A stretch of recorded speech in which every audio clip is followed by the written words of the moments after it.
What's up everybody, Captain Gino here. We're on the beautiful Harris Chain of Lakes, Lake Dora specifically. We're gonna break down some winning tournament patterns out here for you guys. We have a couple hours to hopefully be able to get this done for you. Hopefully we can catch 1 or 2 fish in each situation and move along. And this is gonna be part of a bigger series going over the whole chain, connecting canals, residential canals, rivers, and everything in between. Y'all stay tuned, there's a ton of good stuff coming your way.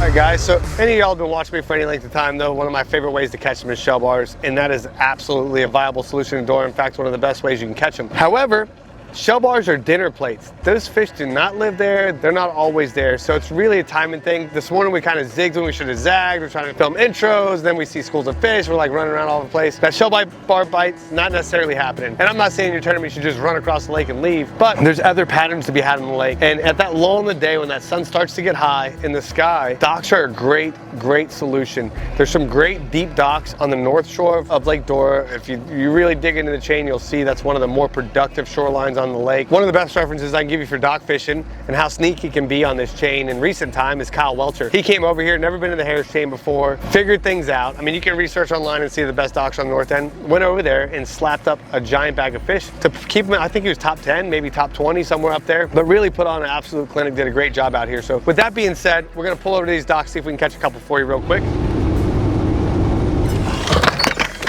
When fishing docks on Dora, the ones that have the most grass around them tend to be the best, and sandy bottom. And I know that can be like super confusing because there's a ton of docks, but I promise you, if you start on the north end, the northern shoreline, and the newer side of Dora, not the old school side, like where by Gilbert Park, you know, the other end of the lake, western side of the lake, you're gonna find some really good docks, have some nice sandy bottom. It allows these fish to spawn behind them, live underneath them. They hold panfish year round, they hold shad year round, even some of them even have killer shell bars off the end of them. As far as like lures, you can throw jerk baits down the side, crankbaits down the side, swim baits work really well, Senkos work extremely well, Nico rigs work really well. I happen to have a Senko pegged real quick with like an 1/8 ounce weight. You know, if it's something you like to do back home on docks, say you like to throw a wacky worm or a Nico or a swim bait or something like that, throw it. You're gonna catch them. They're fish, they're bass. It's Florida, they're here, there's shade, there's cover. You got plenty of depth on this north end. Most of these docks are in 4 or 5 foot of water, which is plenty for Dora, especially now that Dora's dirtied up a lot. You'll find that the majority of the lake in Dora is only gonna have about a foot of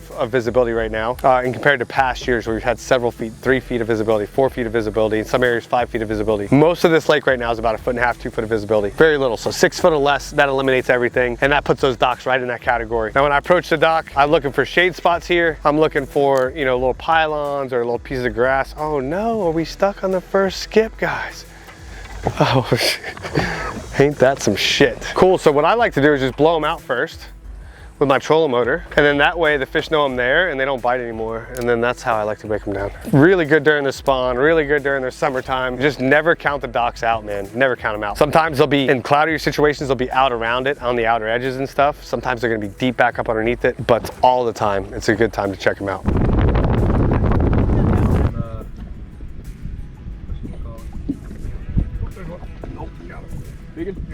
Oh, heck yeah. There we go. Guys, that doesn't get any better than that. Like literally, we came here, fished the crap out of it. We told y'all we're zigging when we should be zagging. We left to go to the docks, and then the bite, like we leave to go to the docks, and then the wind's blowing and everything. I look at Tyler, I go, dude, we're doing it again. We gotta go back over there. So we came back to the shell bar, made 3 casts, and cooked into a nice one. Now, on Dora specifically right now, most of these shell bars, you guys think of shell bars, you're thinking of these deeper spots. It's really that game is like 6 foot of water, you know, 4 to 6 foot right now. All right, guys, so bite windows, man, crucial on the chain. You'll hear it all the time. Like, I mean, we were over here kicking our teeth in. Tyler lost all faith in me. We left to go fish the docks. It was setting up the way it should be for shell bars. We left over there, came back over here. The wind's picked up, it's got some clouds, and we caught a stud immediately.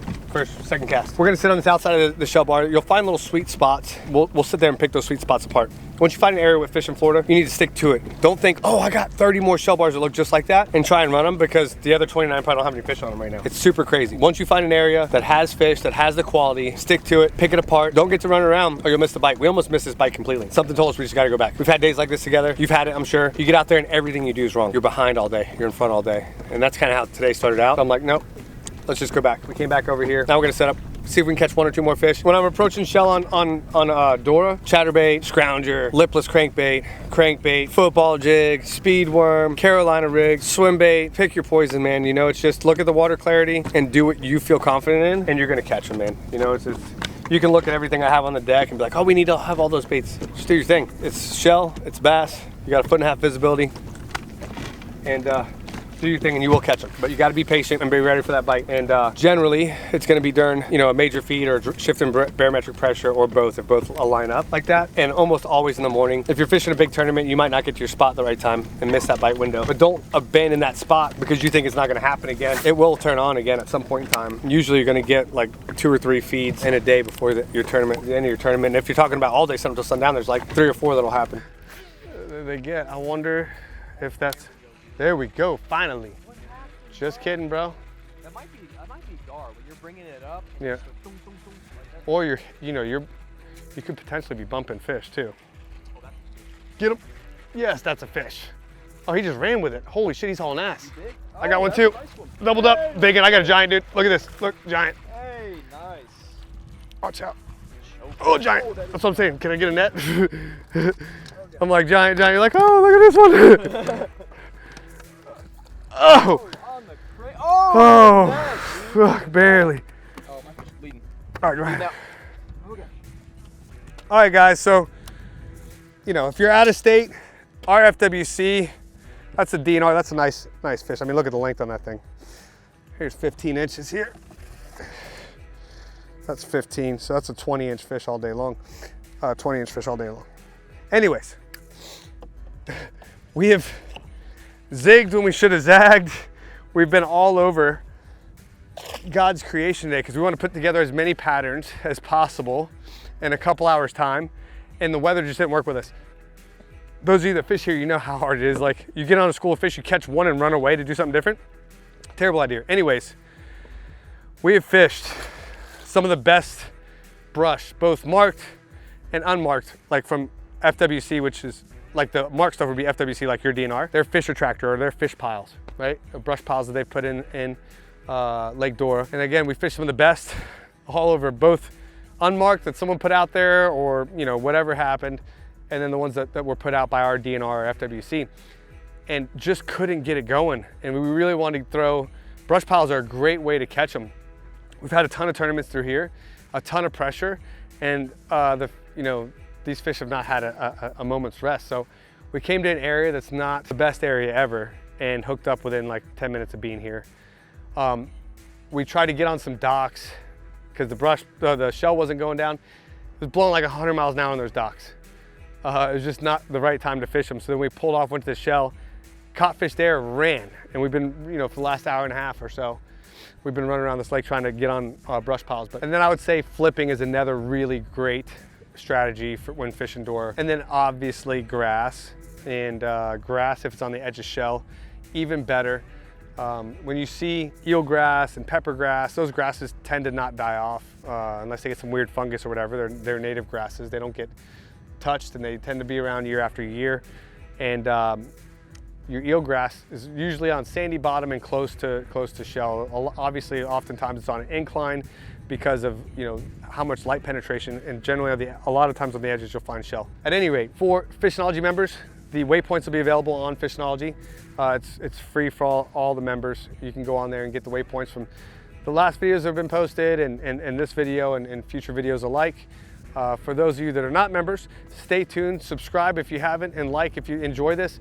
We're gonna be breaking down the rest of the chain. Harris, Little Harris, Lake Griffen, Beauclair, Carlton, Apopka, the Ocklawaha River, the Palatlakaha River, the Dead River, the Dora Canal, all these connecting canals, these residential canals. Well, obviously we're not gonna fish every single one on the chain, but we're gonna try and give you a different look, a different perspective. Like, some canals you go in the back of, they're crystal clear. The majority of them are tannic water if they're residential canals, which is a completely different color than the green that you're gonna see, nutrient-rich green you see in most lakes.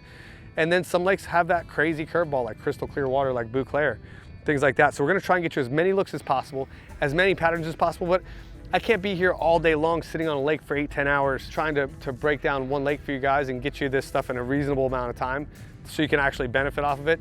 So we're gonna have to just a few hours per lake, and we're gonna get as many out to you over the next coming month or two as possible. And hopefully this will help you guys in the future. You guys that are visiting, help you have a better experience when you're down here. For those of you who live down here that you're scratching your head, you're spun out, hopefully you see something here that helps you out. And if you feel like you need a little bit more help, jump on Fishnology. Fishnology.online, link will be down in the description. Sign up, lots of good lake breakdowns and waypoints and lessons, all kinds of great stuff on there for anybody willing to learn, willing to put in a little bit of time to get a little bit better the next time they're out on the water. Appreciate y'all hanging in there. Till next time, tight lines.